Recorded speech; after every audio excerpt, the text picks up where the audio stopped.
Hello, everyone. Thank you for joining us for the 2023 NAAF RFA Webinar Series. I am Gabrielle Butter, the Associate Communications Officer here at NAAF. We're just waiting a few more moments while more people are hopping on. So before we get started, I just wanted to lay out a few things on how to navigate a Zoom webinar. If you have any questions, we ask that you submit them using the Q&A feature or ask them using the chat box.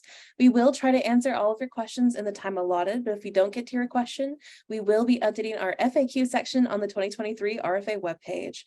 We also ask that if you have any additional questions not addressed today, that you will email grants@nativeamericanagriculturefund.org. If you experience any technical issues today throughout the meeting, please describe your issues in the chat box or personally message a NAAF staff member. So before we get started, I want to provide a brief introduction of our team members speaking to you all today.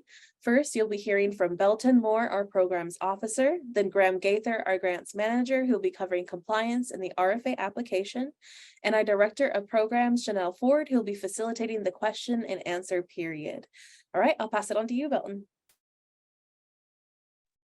All right, thank you, Gabby, and welcome everyone. Good afternoon. It's afternoon here in North Carolina. I'm a member of the Lumbee tribe, calling in here from North Carolina. I grew up on a farm, cattle ranch, so this is really personal to me, especially youth programs. I've participated in many youth ag programs, and I even worked with my own tribe as an intern on youth ag programs a few years ago. So this is really a special day for me. Excited to talk to you about our 2023 Youth RFA that we've just released. So first, we'll give a little bit of an overview of NAAF, the Native American Agriculture Fund. So we were created out of the Keep Siegel v. Vilsack settlement. So if you're not familiar, Keep Siegel v. Vilsack was a class action lawsuit brought by Native American farmers and ranchers that alleged discrimination by the USDA in loan programs and loan servicing. So essentially, if you're not familiar, agriculture operations require a lot of capital to operate, and oftentimes farmers and ranchers, no matter their background, have to go to different sources for credit to operate their operations. So Native American farmers and ranchers were going to USDA and some of their agencies asking for loans to farm and to ranch. And they felt that they were being discriminated against. Either they weren't getting the loan that they were requesting when other folks that were similarly situated were getting the loan, or if they did get the loan, their terms and their servicing was not adequate. And so they actually came together and filed this lawsuit, class action lawsuit called Keep Siegel v. Vilsack, and they settled in 2011. Went through a claims process in which several thousand of Native American farmers and ranchers received payments from the class action lawsuit. And then there was a cypre provision. Not all of those funds were exhausted. So the rest of those funds in 2018 went to the creation of NAAF. So we are a private charitable trust, which essentially means we get to support Native agriculture through grant making. So again, we were created in 2018. We operate under a trust agreement. I encourage you all to read that. It's on our website if you haven't already. Really outlines everything that we are about. We'll go over some of that in this webinar, but if you want more information, just find our trust agreement online. We have 20 years, and we're in our 5th year of grant making now. So we are excited to continue for the next 15 years, but NAAF will not be around forever. So every single day is of urgency to us. We are helping, and you all especially are helping to build the next generation of Native agriculturalists. So we've had several rounds of funding. The fast track funding actually went out before NAAF was created. Some of you may be fast track grantees, and we still engage with those grantees. And then after that, we started our NAAF rounds of funding. So 2019, 2020, 2021, and 2022. So that brings us here to 2023. We have 1 million. We'll talk about this a little bit later on, but 1 million for youth programming. So our mission, and I'll read today throughout the webinar, I'll read quite often in case folks are calling in and you can't see the slides. So our mission from that trust agreement is to provide business assistance, agricultural education, technical support, and advocacy services to Native American farmers and ranchers to support and promote their continued engagement in agriculture. So here you can see our grantees from 2019 through 2022. So the top left, the top 3 states with NAAF grantees are New Mexico, Arizona, and Montana. We're really proud that we have grantees in about 25 states now, and we're hoping that we can continue growing through this year as well. Native producers in the U.S. are concentrated mostly in the Southwest, in Arizona and New Mexico, as well as Oklahoma. So we're really proud that our grantees really represent the places that Native producers live, and that's always our goal, is to serve those Native producers that were harmed originally that were part of Keep Siegel v. Vilsack, but also those young producers that still experience the effects of those practices. So here to the right, you can see actually by county, we have listed all of our grantees by county. So you can see the darker colors means there are more grantees in that particular county. But obviously we're in a lot of counties, but we have a lot more to reach. And this is from the 2017 Ag Census. You can see that Arizona and New Mexico, where we have a lot of grantees, actually have over 27,000 Native producers between those 2 states. So there's a lot of need out there. And obviously with youth programming, we're really trying to increase the number of Native producers going forward. So that need exists all across Indian country, regardless of the amount of current Native producers there. But this map is a good reference. So if you can find your county, you can see the grantees that might already be in that area. And if there are no grantees, we certainly want you to apply and represent that county. So we'll do an overview of our Youth RFA. And in case this is your first time tuning in, we have a general RFA and a Youth RFA. So the general RFA, it covers pretty much everything that we do here at NAAF, and the Youth RFA focuses solely on those programs serving youth in your communities. So if you want more information about the general RFA, I would encourage you to tune into our webinar for that. And Gabby will mention those dates a little bit later on. But the recording from the first one is already online, and that one goes a lot more into depth about kind of our overall programming. For this one, we really want to focus on youth programming in particular. But if you want more information, please do go to that webinar. Our CEO, Tony St. McLaughlin, presented that webinar, and she really goes into the history of NAAF and the Keep Siegel settlement a little bit more, and kind of our overall programming.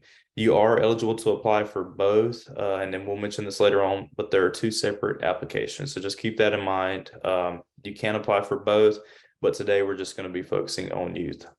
So our eligible entities types are 501c3 organizations, so nonprofits, education organizations, and we'll talk about this a little bit later on, but that's everything from K-12 all the way through post-secondary, pretty much any school you can think of. Community development financial institutions, or CDFIs, and tribes and their instrumentalities.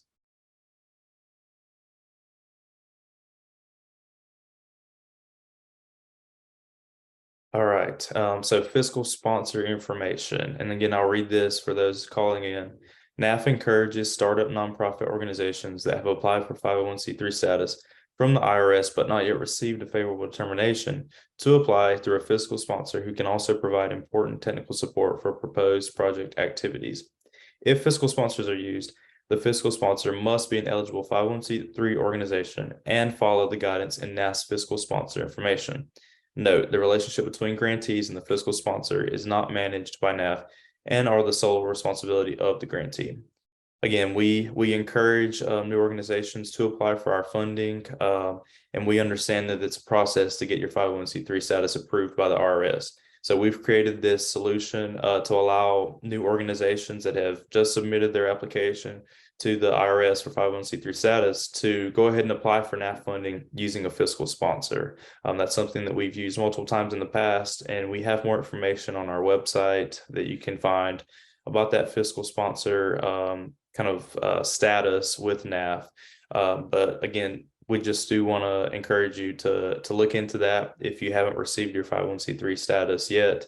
And just note that if you do use a fiscal sponsor, you will be responsible for managing that relationship with that organization. But again, we've used this multiple times, and if you have any questions, please reach out to us, like Gabby said, through our grants email, and we'll post that later on in the webinar. But any questions about kind of technical, logistical things like that, we don't want that to be a barrier at all to you applying. So please just reach out and we'll do our best to help you. So here's the breakdown of our RFA. We're not going to go over every single detail today.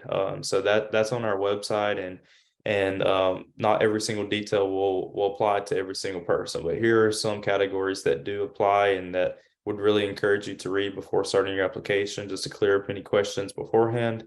So first, we go into allowable use of funds. So what can you do with NAAF funds? We're not a federal organization. These are not federal funds at this point. We're a private organization. That gives us a lot of flexibility to work with our grantees. But again, we do have that trust agreement that governs all of our work. So we list several things that you can use our funds for. And then again, we list the things that you can't use our funds for. Collaborators, cooperators, and leveraging. We don't require any cost matching or cost sharing. So that's another thing. We're not federal funds, so we're able to have that flexibility. But we do encourage you to work and try and find other funds to support your project. We have limitations on how much we can fund, but that doesn't mean that you can't work with another organization to support your project. And that's something that you can explain in your application as well. Addressing access to capital. So the core of the Keep Siegel case was that access to capital. Native farmers and ranchers couldn't get the capital that they needed to start or to support their existing operations. That's what we're here to support. That's what we're here to address. This is a little bit more difficult with youth to make that direct connection, but there are tons of ways that youth serving organizations can address access to capital. And we'll talk about that a little bit more later on. But there's a video on our website where our CEO really is just an open conversation about access to capital and what that means in this context if you're not familiar with it. But again, feel free to reach out and we can explain things a little bit more. But really it's anything that could eventually help those youth when they become producers, or if they're producers already, to access capital. Another part of our RFA is a limitation on indirect costs. So we have a 15% indirect rate, and that is, unfortunately, that's not flexible. So that's for organizations across the board for any NAAF grant funds. And then our initial review on eligibility. So we have our 4 entity types, and there are hundreds of organizations, probably even thousands, that could apply. So we rely on our applicants to really prove your eligibility based on our trust agreement. And we'll walk you through it in our application, exactly the documents that you can submit to prove that. But we'll do an initial review of your eligibility, and we need to be able to prove that you are eligible before we're able to review the rest of your application. So please do start that process now. Just make sure that you are eligible before you start writing the rest of your grant application. Reach out to us if you have any questions. And then again, cost sharing, matching funds, we don't require that at all, but it always is good to have that extra support for your project. And then lastly, the eligibility of previous grantees. Previous grantees are eligible to reapply. We just ask that your project kind of be a new phase of that project. We don't want to see the exact same project. Something like scholarships. You may still give out scholarships at the same exact amount for the same purpose of students going to pursue agricultural degrees, but we ask that you provide those scholarships to new students, things like that. So any questions, again, please just reach out to us. But I would encourage you to read through the RFA. We'll have more webinars. You can always come and ask questions at the end of the webinars, and anything that you have any doubts about, just let us know. Okay, back to access to capital. It's, again, the core of the Keep Siegel case. It's the reason that NAAF exists. So we are here to address those original harms of discrimination in lending. And so, again, that conversation is on our website. And something really important to note here, we ask that you check a box in the application that says that you're going to address access to capital.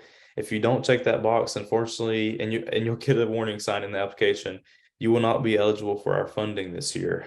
So this is something that we don't have any flexibility when it comes to. Again, you are able to address it in many different ways, but some part of your application must address access to capital. And I think when it comes to agriculture, that can look like a lot of different things. We have some examples that we'll talk about later on in our RFA. And you can also go on our website to see previous projects that were funded for youth organizations. But just let us know if you have any questions about that topic. But if you don't click yes, access to capital, you won't be able to continue with your application. All right, youth programming. So again, we have a separate application portal, and it's clearly labeled with youth. So the other one is general, this one is youth. You're able to apply for both. You'll just need to submit 2 different applications. The youth programming application, fortunately, is much shorter than the general. And there's branching in the application that can help you, especially with the eligibility part. But for kind of across the board, the youth application is similar across all the different organizations. So it's just one category of youth. If you've applied for general before, you can see there are multiple different categories and special focus areas. Youth is just youth, so no worries about that. Just have your project ready, and you'll be able to get through the application pretty quickly. So different project types of things you could think about applying for, and this list is not all inclusive, so keep that in mind. But things like hands-on food production, support for FFA, 4-H, or other youth groups in Native communities. So either if you have an FFA chapter, or you're trying to start one, or 4-H, or manners, anything like that. Other youth groups, youth-led community projects, youth ag councils, scholarships, and online youth activities. We know, especially after COVID or still during COVID, it's really important to have multiple ways of reaching youth. So we understand that if you have online activities, but also in-person activities with your youth, whether it's things like teaching them to grow their own produce and then taking that to market, or working with their own livestock. There's a lot of different examples of this on our website again, but please reach out if you have any questions about that part of the application. And then what you have all probably been waiting for, the available pool this year again is 1 million, and that can be anything from 20,000 to 200,000. So we ask that you put in your budget requests in the application. So this is a large range. This is a change from last year, so the maximum is much higher. We hope that gives you some flexibility to really expand on your work with Native youth.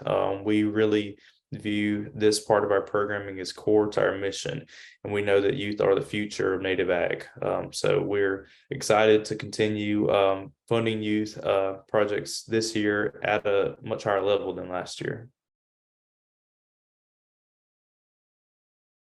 Okay, here's another important logistical note or eligibility note for BIE supported or controlled schools.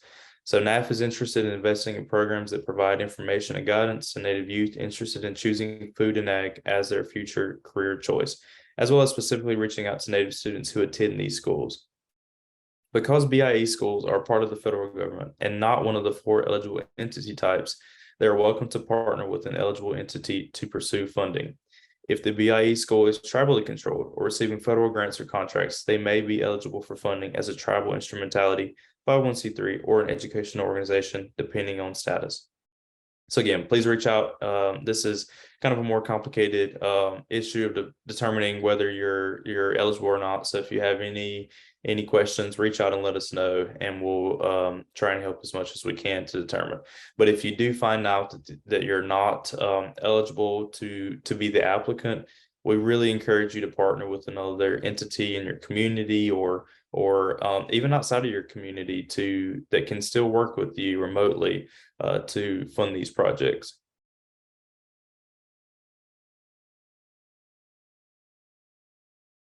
All right, some more eligibility reminders for education organizations in particular.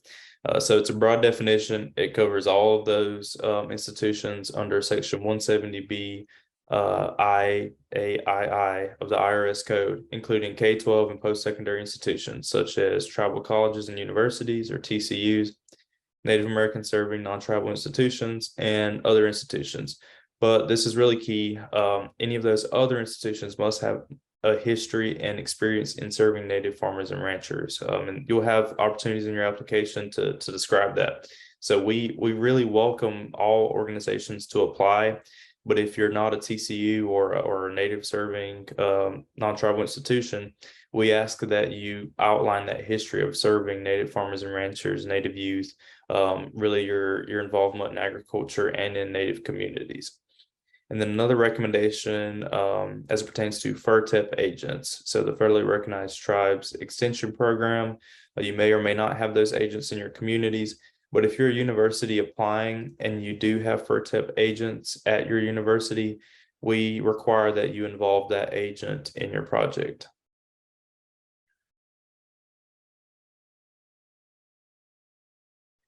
Here's a note for instrumentalities of tribes. So I'll read this one again. Instrumentalities of tribes, state or federally recognized, can mean a number of things. Tribal governments have the latitude to determine which entities are instrumentalities of their governments. NAAF only needs proper documentation of that status. If an organization wishes to be considered as an instrumentality of a tribal government, the organization must secure and submit an authorizing document from their tribal government to that specific effect. A statement from an organization other than a tribal government will not suffice for this purpose. Again, you can find examples of different instrumentalities on our website, but we allow the tribes to determine that that status for their instrumentalities.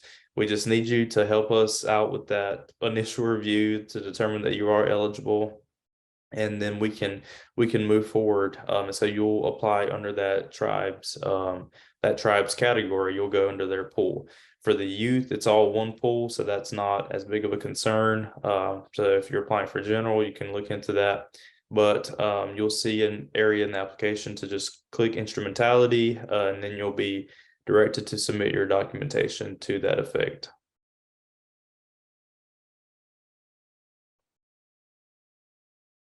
And then one more important reminder for tribes. Our trust agreement requires limited waivers of sovereign immunity for tribes. This is required. Unfortunately, there are no exceptions, and that limited waiver only needs to be up to the amount of your grant, and we don't require the waiver when you apply.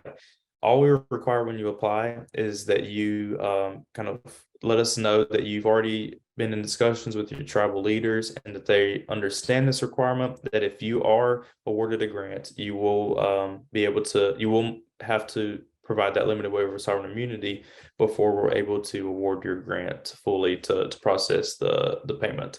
Again, this is not up to NAAF. It's in our trust agreement. We have to follow this. But if you have any questions about that, please let us know. We'd encourage you, when you're thinking about timelines, to plan for this. And we'll talk about our deadline a little bit later, but it's June 1st. That's another change this year. It's just 2 weeks later. And so you'll get your grant around the fall. So just plan for that. If your tribal council only meets a few times a year, keep in mind that this is something that we will require before we're able to process your award. Now I'll hand it over to my colleague Graham Gaither to talk a little bit more about our evaluation criteria. Hello, everyone. My name is Graham Gaither. I am a grants manager here with the Native American Agriculture Fund. So for my portion of our of the webinar, we're going to go over a little bit about the evaluation criteria that we're looking for, going through some components of the application, and then looking at the actual grant management system that grantees will be applying through. So looking at some of the finer points of logging in, of creating your application, things like that. So first things first is our evaluation criteria. These are listed within the RFA as well. And these are impact on access to capital. That's 25% weight. How much does your project propose to impact access of capital? What are the specific steps you're going to take to do so? Next is proposed results and outcomes, also 25%. What are your specific and measurable results and outcomes? What by the end of the project will have changed, or what has been developed? farmer and rancher demand is 20%. So this evaluation criteria asks, has your program team gotten input from farmers and ranchers? What are their ideas on what needs to happen? What demand do they have for this project? And it's most useful to utilize figures, especially from USDA NAAF data. That's really great for substantiating the need for a community to have a certain program or outcome. Team or organizational capacity and collaborators, that is a 10% weighting. So that asks, who is your project team? Who are you collaborating with? What are their qualifications? And how do those qualifications feed back into improving access to capital? Evaluation, that's a 10% weight. And that asks, so you have a project, how are you going to evaluate the results, improve your program going into the future? And again, how do those results feed back into improving access to capital? And innovation and replicability. It's really fantastic when a project is innovative, it's trying something new, or if it's replicable, it can serve as a foundation for other programs to use as a template, for example. But we also understand that everyone is in a unique position. Not every project is innovative, because maybe you're doing something that is really solid, effective, and you know it works. And it's something that's been around for some time.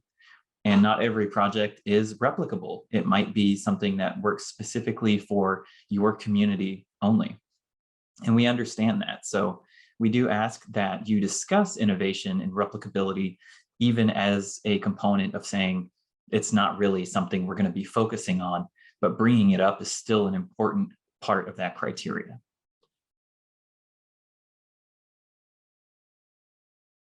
Next slide, please.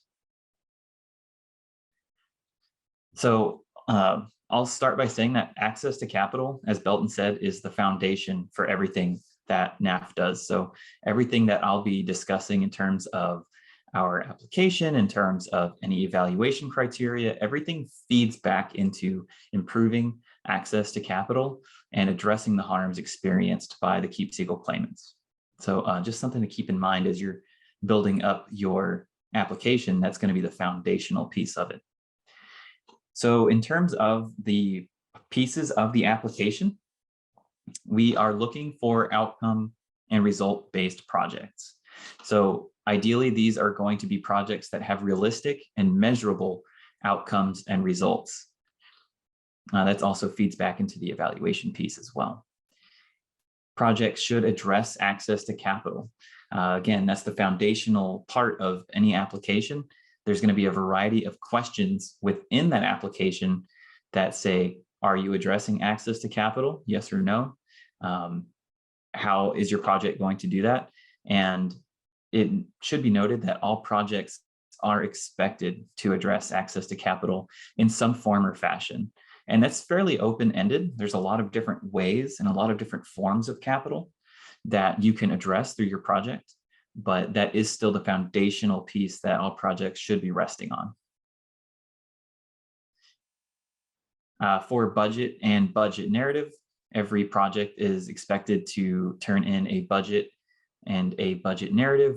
The narrative describes the budget in a narrative sense, hence the name, and effectively describes what those line items are going to be used for in more detail and how it all connects back to your project. And please keep in mind that NAAF requires that grantees submit their proposed budgets and budget narratives using NAAF's templates. And all of those are available inside the application itself, as well as on our website as a download. Note that as a part of that grantee budget is a required grantee convening. And so we ask that you put $1,000 in the application for one staff member to attend an in-person grantee convening. The thing is, we've already placed that $1,000 in the template. So it's not anything that you need to worry about putting in there. It's not anything you'll forget because we've already built that $1,000 cost into every template and sample budget that we provide for grantees to use. Next is intermediary funds. This is a specific subset of your budget. It's one of the categories, the others being personnel, direct cost, and indirect costs. And then we have intermediary funds. And intermediary funds are funds that you receive and then give back out to others. So that could be a scholarship, it could be loans or re-grants. And so new in this application this year is asking you a bit more info on your experience, your organization's experience with giving out grants, loans, and scholarships to others. So we will also ask you how many you anticipate giving and for what amount. Resume of key personnel. NAAF is interested in understanding how the unique qualifications of your team tie back into your project's anticipated results and outcomes. How do your unique skills make those outcomes happen? Then we have a cover letter. Cover letters should be from senior officials associated with the organization and should include the leadership's commitment to the project and how the work of that project is going to fit into the organization's programming overall. And then finally, support letters. Support letters are optional, unlike the cover letter, but they are really useful for adding additional context and information about your project. So common support letters are from other community leaders, people from nonprofits in that community, collaborators, and they really help expand and help us understand the scope of what your project is trying to do and who you're working with in that community. Next slide, please.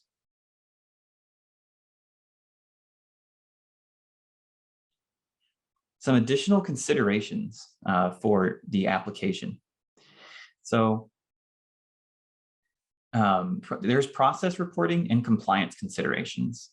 So this is especially useful for existing grantees, but also useful for new grantees to keep in mind if they're going to continue applying, is that NAAF does consider the timeliness of major reporting submittals in terms of evaluation for the projects.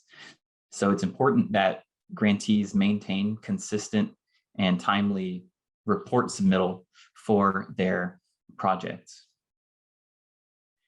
Confidentiality and conflict of interest. NAAF evaluators and employees sign binding confidentiality agreements and forms indicating conflicts of interest. And this is to ensure that we maintain neutrality and objectivity as we evaluate your project. So please know that that is something NAAF takes very seriously to ensure that your project is being graded fairly, but also none of the information that you place in that application is going to be said outside of that evaluation room. And finally, unsuccessful applicants. Any applicants that are not selected for funding can opt to meet with a NAAF team member to discuss what about the application could be strengthened for the following year. This is really useful to collect feedback on any kind of minor issues that might have kept your project from being, maybe it was really, really good, but you want to pump it up to being great. So you are welcome to reach out to a NAAF team member and get feedback like that.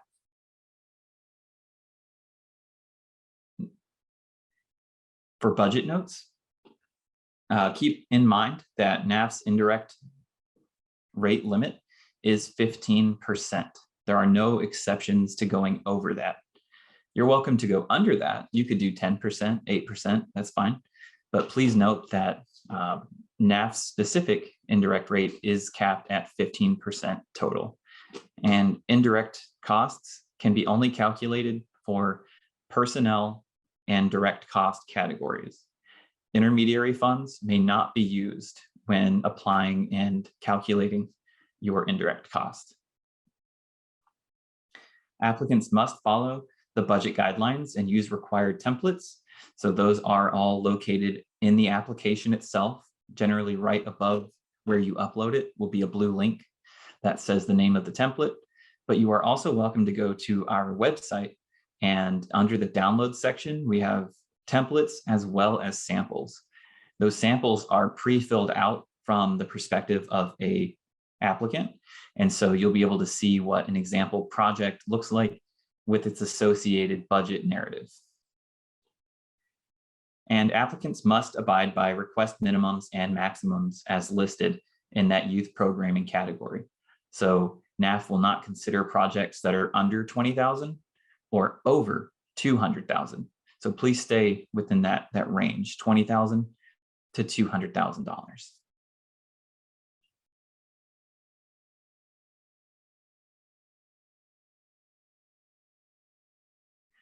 The RFA deadline is June 1st. So this year we did change it up slightly in terms of having youth in general due at the exact same time, which effectively gives anyone working on youth applications a couple of extra weeks to work on it, iron things out, get it submitted, etc. So just note that June 1st, 11:59 p.m. Central is the strict deadline. And we highly recommend trying to submit before that deadline. There could be technical issues, maybe traffic on the website is heavy. So there's just a lot of things that could happen. We highly recommend trying to turn it in and submitting that application before that deadline.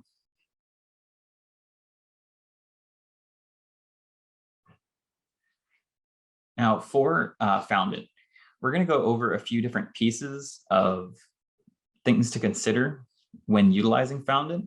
Foundant is the grants management system that NAAF uses for every component of a grant. So the application happens within this Foundant system. Accepting your grant agreement happens there, signing and uploading your grant agreement, and carrying out project activities, reporting on those project activities. All of that happens in this Foundant system. Please note that the account you use to apply will be the same account you use to report and things like that. And we can always add people, especially if you've already applied before. But just please keep that in mind. You won't need to make a new account. So a login page. Login pages are not really exciting, but there is actually quite a bit to say regarding this login page. And so for returning applicants, you're going to log in with your existing credentials. So that's anything you've used to apply before. Or if you already have a grant with us, then you'll use the same email and password you use to log in when you report on your existing grant. Please do not create a new login if you cannot remember your password or login info. There is a forgot password button, and it will send a new password request over to the email on file. And if anything is not working or anything like that, please reach out to grants@NAAFAmericanAgricultureFund.org, and they'll be able to help you if there's any technical issues surrounding that.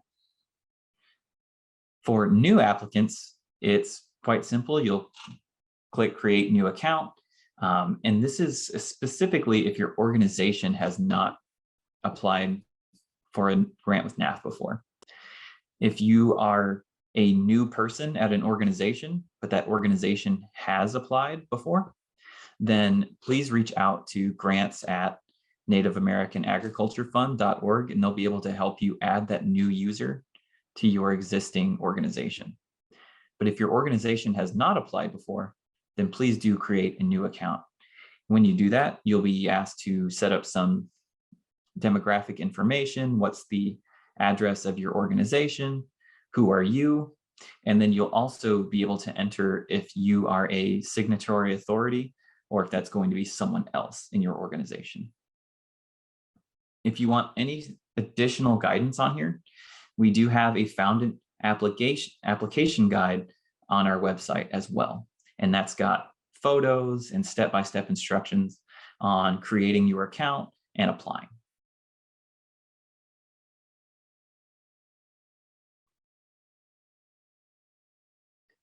So once you create your account, this is what you'll see once you log in.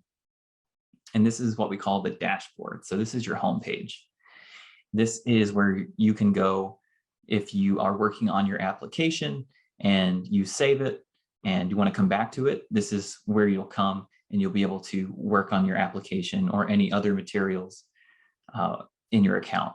So this is regardless of where you are in your grant period, applying or on year 3, then you'll always launch into this dashboard to get where you need to go. It should be noted that your application does automatically save every 100 characters or so. So as you are writing your grant application, it'll save for you. But if you ever want to manually save, there's a button at the very bottom of the form. And when you click that, it will send you back to this dashboard. So just something to keep in mind.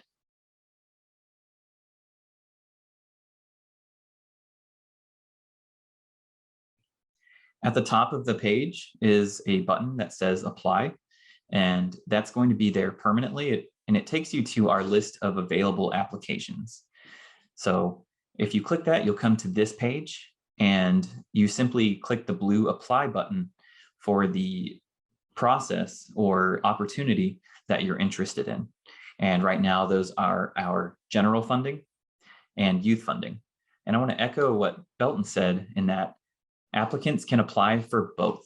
So you can have 2 active applications going on right now, which is 1 application for general funding and 1 application for youth funding. Please do keep in mind that they are separate applications. So it's especially important to try and submit them before that deadline, since everyone, no, I wouldn't say everyone, but plenty of folks are going to be trying to get 2 in at the same time.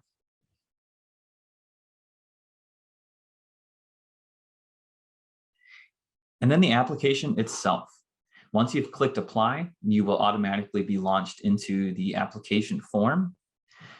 And all the necessary templates that you need to submit your application are going to be located within the application itself. As a blue link, it'll say something like budget template, budget narrative. So just keep in mind that everything that we ask of you in terms of required templates is going to be located in the application itself. But again, you can also head down to our download section on the website. Another thing to know about the application is that it is organic. It responds to your answers. And so it'll appear quite short at first, but as you begin to answer questions, it will generate new question fields based on how you answered. So for example, when you select your eligible entity type, if you select 501c3, you'll start seeing questions that are relevant to only 501c3 applicants. So just keep in mind, it'll appear quite short at first, but as you answer, it will respond to your answers and get you all the questions that you need. If you have any technical issues whatsoever, then please feel free to email grants@nativeamericanagriculturefund.org, and they'll be able to help you out. With that, I thank you so much for the opportunity to have me here, to have you all here. And I'm going to go ahead and hand it off to Chanel for Q&A. Cool. Thank you so much, Graham. And thank you, Belton. So we have a few questions in here. The first question was, can an organization apply for both the general and the youth? The answer is yes. We do obviously ask that the projects are not identical, not copying and pasting, making sure that they differentiate a little bit, and that the goal is to provide opportunities in native agriculture, and however that applies to youth. I really encourage creativity, thinking outside the box, and we want to help showcase projects and programming that obviously enhance agriculture, but definitely think creatively, and we really just encourage that. So the answer to that one is yes. And then I've got another question here. Can we adjust the travel costs for the grantee meeting if need be? We're located in Hawaii, so travel costs may be a bit more than for organizations located on the continent. Great question. We do have grantees in Hawaii, and we do have grantees in Alaska. And so the answer to that is yes. You can adjust the travel cost as needed. Just make sure that you're allocating an amount that can get you to the grantee meeting. we do cover the lodging, so you won't have to add in the lodging, and we typically try to provide shuttles and access for you when you get to the hotel, when you get to the airport to the hotel, and back to the airport and all of that. So yes, as long as you're allocating enough for the flight, adjusted as need be, but like I said, we do cover the room, and we're looking just typically for, as long as one staff can make it, we'll be happy. And I know that that is a lot sometimes to travel across the country, from Hawaii to wherever, or sometimes even just from Washington to Florida. So keep that in mind. We do cover the lodging. And I believe that's all the questions that we had in here. Thank you, Brandy, for joining and tuning in. We also have information, like Belton said, if you go back to our website, look at the previous recorded webinar, has an abundance of information, and our FAQs are on our website as well. We're more than happy to answer any questions. As Gabby had previously stated, you can send messaging to info@ to our email there. But thank you all for joining, and I'm happy to answer any other questions that might come through.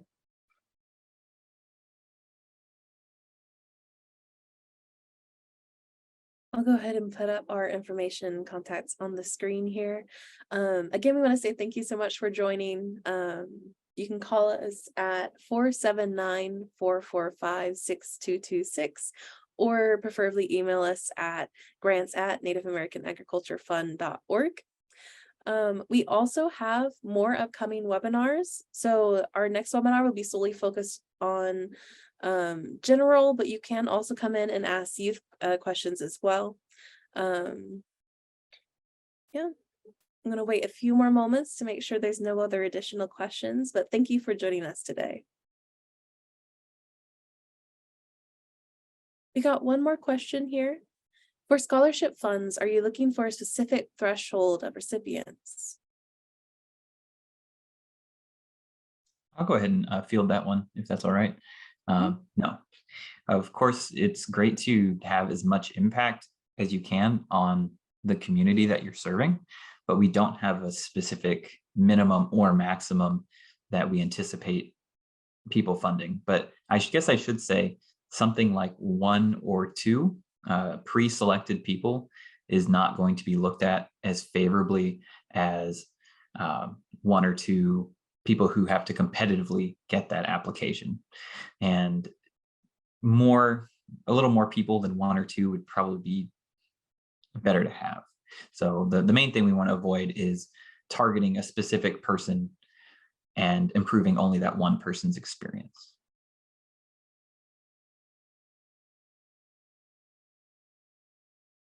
All right, seeing no more additional questions, I'm going to go ahead and end the webinar. Thank you all so much for joining us today, and we look forward to your applications. Thank you.